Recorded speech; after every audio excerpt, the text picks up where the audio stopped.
It's your summer. What the bird is barbecuing.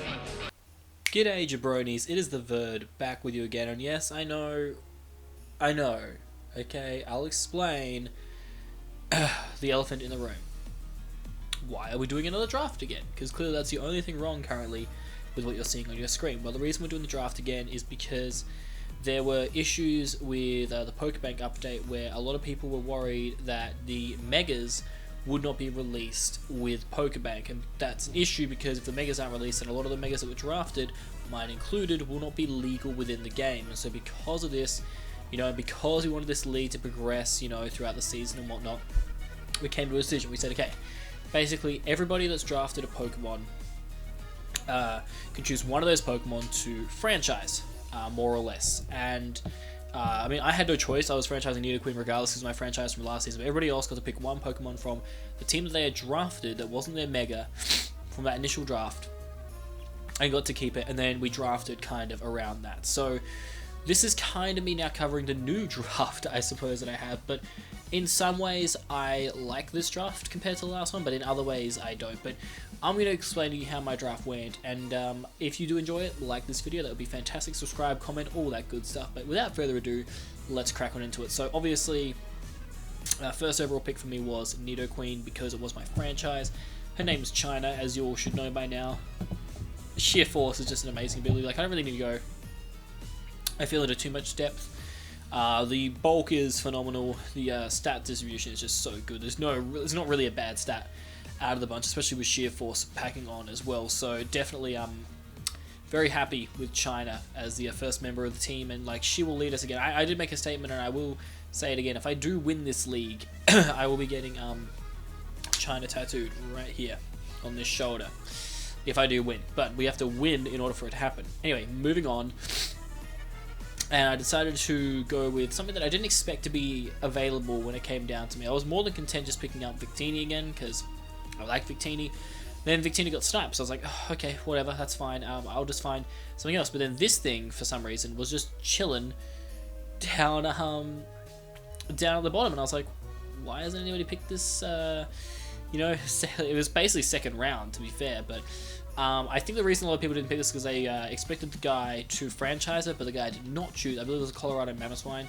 They chose not to franchise this Pokemon. I don't know if a few people didn't realize that, or they had certain plans with Pokemon they'd already drafted, but it fell to me, and I completely took advantage, and I was able to I was able to pick up Shinsuke Nakamura Speed Boost Blaziken. Yes, Speed Boost Blaziken is legal in the Pokemon Masters Cup this season, along with some other stuff. I will explain that in a bit of a recap later on, but I got this guy. I'm pretty darn stoked to get Blaziken. Speed Boost obviously is the big factor.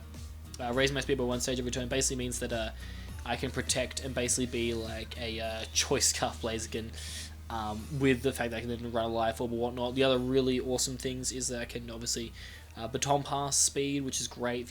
Like things like Nidoqueen even that are quite, not exactly slow, but semi-speed, being able to outspeed other stuff now is really nifty.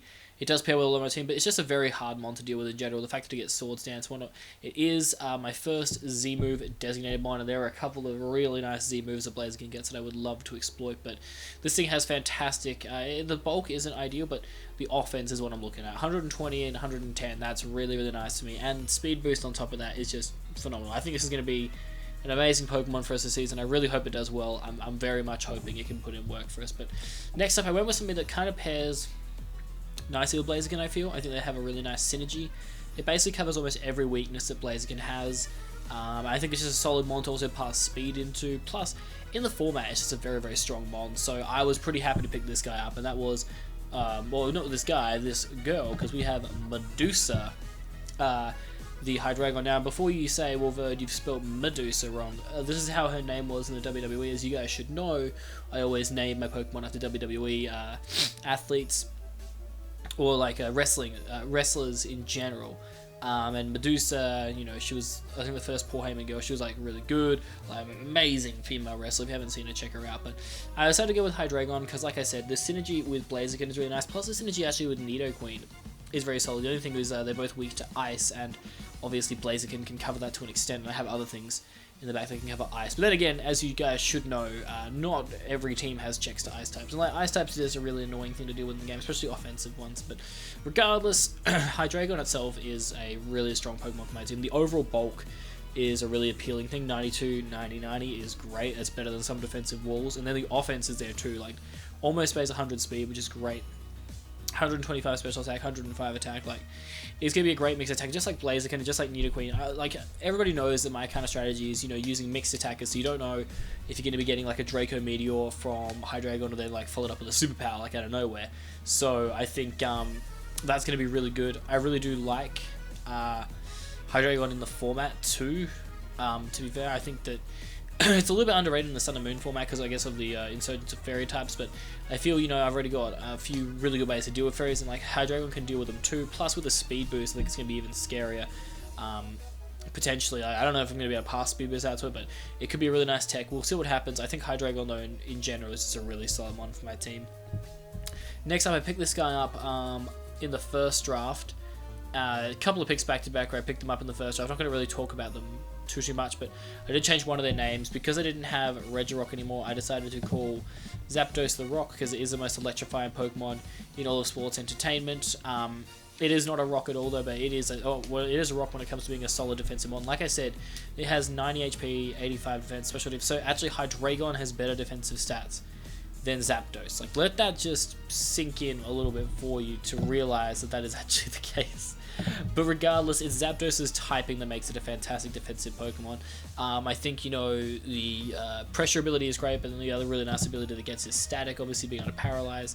It's also fantastic offensively. Base 100 speed is really, really nice, as well as the 125 special attack. In general, Zapdos is just a really, really good mon for my team.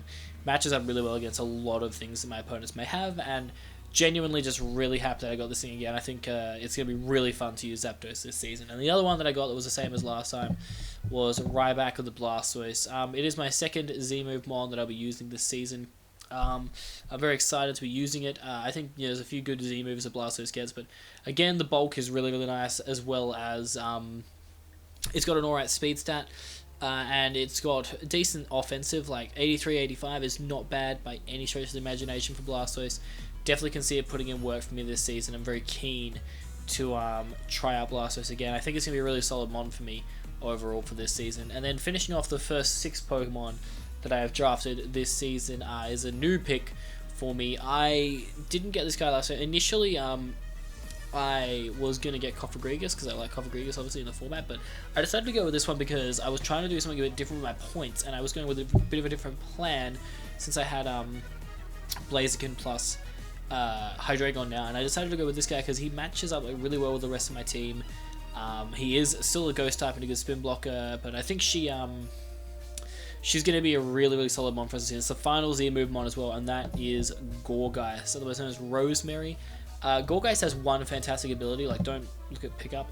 Frisk is a really, really nice ability. It basically is a fantastic scout mon. It lets me see what I'm going to be dealing with in front of my opponent, and I can then play around it really nicely. As a Z-move mon, it's great, whether it be things like, I mean, I'm not going to explain all the Z-moves that it gets, but the versatility of Gourgeist, I guess, is the most appealing part to it, and the fact that it does have a lot of different forms that I can kind of change between, so maybe my opponent has a speed creep some things, or calc on how much damage it does to another thing, so there's going to be those kind of 50-50s that happen, plus there are, like I said, some cool Z-moves that Rosemary will get, which will be awesome, plus the fact that just its general Gourgeist set is fantastic. The defensive bulk is insane, like massive defense stat most of the time, and I can just trade up whether I want more HP or I want more speed. It really just comes down to what I would want in that situation, but I mean, 90 attack is going to be really good, trust me. With some of the stuff I'm playing with Gourgeist, it's going to be a lot of fun, but I'm very, very excited to use Gourgeist this season. But what I'm going to quickly do is just pause super quick, and then I'm going to pop up the next group of 5. Alrighty guys, we are back, and here is the 7th pick for the Tampa Bay Frogadiers. I was so excited to pick this guy up. It's Stone Cold, the Alolan Ninetales. Now, Alolan Ninetales is going to be so much fun to use this season. Overall, the bulk isn't bad. Obviously, it's more of an offensive Pokemon, if anything. Although the base 81 special attack doesn't seem that crazy, You gotta remember that it does get snow warning, which is gonna be so good. I can set up hail, which is really nice, especially in conjunction with a move called Aurora Veil, which basically for 5 turns, any damage that is done to me is halved. Now, what's great about Aurora Veil too is that it syncs up with the Light Clay item, which means that with Light Clay, holders use of Aurora Veil, as you can see they're highlighted, you can see it there, will last for 8 turns. That means for 8 turns, my opponent's damage is going to be halved on a lot of my Pokemon. Now, why this is good is because, I have my, say, my Hydreigon, my Blaziken, and they're trying to set up. And if the damage is halved, they may be able to set up quite easily.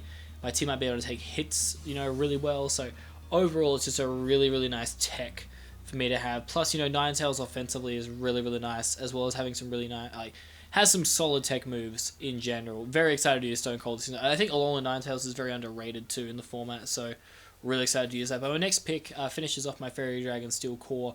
I already had Hydreigon, I had Ninetales, and I decided now to pick up a Pokemon that I haven't actually used that much. I've seen other people use it, and I really like the look of it in the format. I know that it pairs really nicely with things like I just gave it away. I meant to say that it pairs really nicely with things like Hydreigon, but it is X-Puck, the Metagross. Metagross is such a good Pokemon in the format. The bulk is really, really nice. Obviously, the fact that it has, such a high defense stat means you can invest more in special defense and just swallow hits.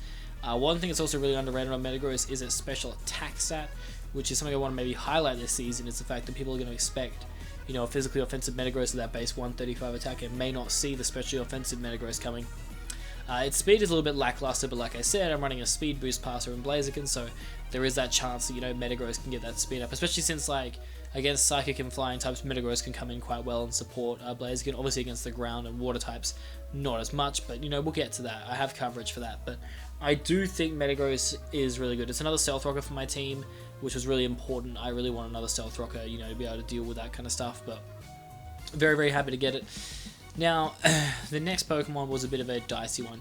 Initially, I wanted a Selgor, and a Selgor got sniped. Now, if a Selgor did not get sniped, I think I could have made my team pretty damn perfect, but I think this thing is still going to be quite good. But the way that I sorted out my last few picks, I still think this guy is going to be really, really solid for me. I'm very much excited to use him still, because it's a Pokemon I haven't really used too heavily in a drafting format, and I really want to, harness the skill of it, because I do think there is a certain skill to use in this mon, and that is Ric Flair, the Scolipede. Now, yes, I am running 2 speed boost mons on the same team. Now, you might be thinking, Verd, why would you do that?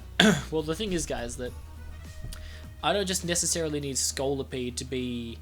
I'm not relying on Scolipede or Blaziken for speed pass. It's more the fact that they can both do that, and that's a very frustrating thing for my opponents to have to deal with. So, not necessarily a bad thing for me. Obviously, my team will appreciate speed pass from either of these guys, but it's more the fact that I have both that can pass speed. That means my opponents are really going to have to try and prepare differently for me.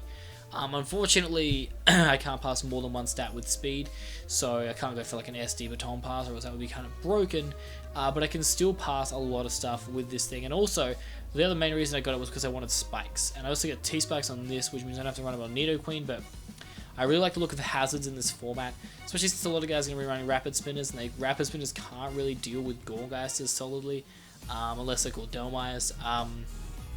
But that's a really solid thing, and it will force a default, so it means my opponents can't really get up as many hazards as they were hoping they could do, so that's really nice. And I do really like Scolipede in the format. I think, the speed's really good, the attack is really good. They buffed it recently, and I'm very excited to do that. A Life Orb set will just punch through things, so I still think Scolipede is going to be a really solid one for me this season. I'm really hoping it can prove the doubters wrong, definitely. But one thing that, regardless of points changing, I was definitely going to be scooping up. There's a Pokemon that I was a little bit on the fence about. It was either this or Ordino. I wanted a good Wish Passer, but everybody was recommending looking into this one, so I was like, I'm going to do it. I'm going to give it a shot this season. So I've got Mickey James, the Licky Licky. If you don't get the Mickey James reference to Licky Licky, I feel sorry for you.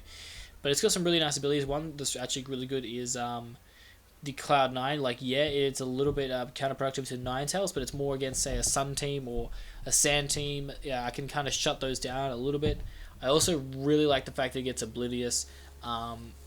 So, Own Tempo is kind of nice, but Oblivious is probably the biggest one, because not being able to get taunted means, you know, you can run things like Wish, you can run Heal Bell, another couple of good moves that it gets. It gets Dragon Tail, which is really nice, and it does get knockoff, so even a set like that is really nice for Licky Licky. Can't get taunted. Dragon Tail is really nice for the amount of hazards they could potentially set up, and obviously knockoff is knockoff, but Licky Licky has some amazing bulk. Another really good thing about Licky Licky that you should see is the fact that Licky Licky has an incredibly diverse move pool of attacks that it can get. Like, my goodness, it does get SD as well. And coming off that base 85 attack is nice. It is base 50 speed, which is a little bit lackluster, but don't forget, guys, that obviously he can get that speed boost pass, which is massive, and does get access to belly drums. So there is the potential for, say, a speed boost pass into Licky Licky, who is holding a Figgy Berry, and then goes for belly drum. There is the potential for a play like that, so that's kind of exciting. Also, it has base 110 HP, which means you can get some really fat wish passes off, which is really, really nice in general. I like that a lot on Licky Licky, and it's just a really solid mon, actually. I'm surprised I haven't used this more, because this generally, either offensively or defensively, is actually really, really nice. So, really excited to use Licky Licky this season for sure. But the final Pokemon, this Pokemon. So, if I got things my way, it would have been a Selgor plus Regirock, but I ain't even mad, really. When I think about it, this is going to be like the most fun Pokemon to use. I've used this Pokemon once before in a tournament, guys. And in that tournament, I came runner-up in the Summer Showdown tournament. It was very unexpected, but it is probably the best. I want to say, I'm going to lock it in now. It is the best electric type Pokemon check in the game, in my opinion, and in the opinion of others. I believe it can only be used well by Australians, though, and that is the god itself, Broken Matt the Stunfisk. That is right, guys. I only had 20 points left, and Stunfisk for some reason was left in the 20 points range, and I'm like, I'm gonna scoop you up so quickly. This gives me my third Stealth Rocket, so that gives me a good, healthy amount. It gives me a little bit of pressure off of Zapdos, you know, to check things that a normal electric type would do. It also takes pressure off Nidoqueen to potentially check things that ground types would normally do. So it takes two really important roles there that it has to, which means like it can be a defensive electric type, like Zapdos normally sometimes was, but they can also take the defensive ground type things, so it allows Nidoqueen to be run a bit more freely. So both ways, it's really, really solid for me. Obviously, Static is going to be probably the ability of choice, and Sandvale would be like very iffy, and Limber, just we don't talk about Limber, but Static is so good. Obviously, access to rocks is very important. Decent special attack stat, not the best speed stat, but that's okay. The bulk is what I'm focusing on. 109 HP is just so good, and really nice bulk in general. Gets like Pain Split, Scald is really nice. It can run a lot of good sets. It pairs us so nicely with a lot of my team as well. One thing that I really like that it pairs with is something like Hydreigon is good, but I also really like the combination of it with Alolan Ninetales, funnily enough. As your opponent may want to like tech on Iron Head or Iron Tail or something like that, and then Stunfisk can come in and potentially paralyze it. So there is that really nice tech on there. So overall, guys, like I'm not going to go into too much depth on these guys, because as I've said in previous draft recaps, I focus more on these Pokemon when it comes to a team building kind of process, where I can highlight a lot more of the sets, because I don't want to give my opponents too many like little bits of information this early on in the season, to be fair. Like, I know it's a bit of a dick move, but at the same time, you know, if you want to be good in competitive format, you can't give away too many of your tricks. And trust me, I've got a lot of tricks on this team. A lot of exciting things that I want to do. Our first opponent for this season is Dom's Game Room, and the Dom's Games Room, I think it's Games Room, yeah. And the Richmond Rayquaza is going to be a very, very tough matchup, as Dom and I have faced each other in the past, and it's always been very close. So very much looking forward to that game. It's going to be a tough start to the season, but I do believe we have a really nice team. This is a bit more of an aggressive team compared to what I'm normally used to playing. Don't know how I feel about that. I kind of enjoy more of a bulky offense, but I think, you know, maybe I do have the general bulk with a lot of my mons, so I can definitely run it that way, but I also have the tools to run things like hyper offense, so it's very exciting. Regardless, I'm really excited for all of this to unfold, guys. I think it should be a phenomenal season. If you are excited for the season, don't forget to also... Oh, can you not while I'm trying to record a video? If you did enjoy this, guys, make sure you like my video, subscribe to my channel, all that good stuff. Go check out every single one of the PMC coaches, and go check out the PMC channel. They'll be doing analyst videos and whatnot soon. I do have... tomorrow, I'm hoping to either have a free... No, I won't have a free-for-all. I'll probably do another verdict video tomorrow on the next Pokemon from Alola, and then I'm hoping to get some free-for-alls done at some point to be able to upload those too, because that would be really enjoyable. And also I really want to do a Royal Rumble preview for WWE, so plenty of things on the way. But you have sat through this video for 20 minutes, good on you. Your reward is that you now get to leave, because I'm going to wrap this one up. Thank you guys so much for watching though. Tampa Bay Frogadiers going to try and go back-to-back for Season 3 of the PMC. Can we do it? Let me know. I'm out this bitch. Later.